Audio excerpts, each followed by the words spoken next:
We're going to start this video with a refresher that 1 divided by a big number, like 100, is really small, and 1 divided by a small number would equal 1 divided by 1 over 100 would really be 1 times 100 over 1.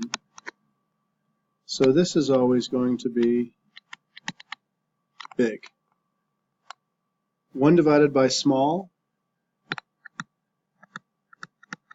is big. And we've been asked to look at the limit as x approaches 1 from the positive side.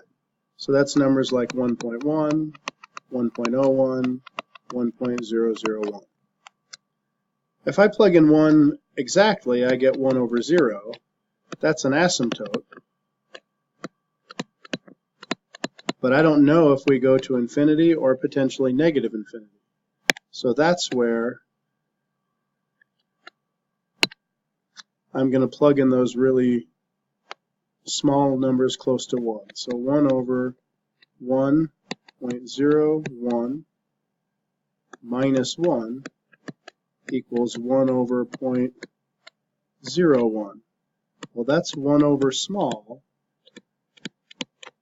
which is really big.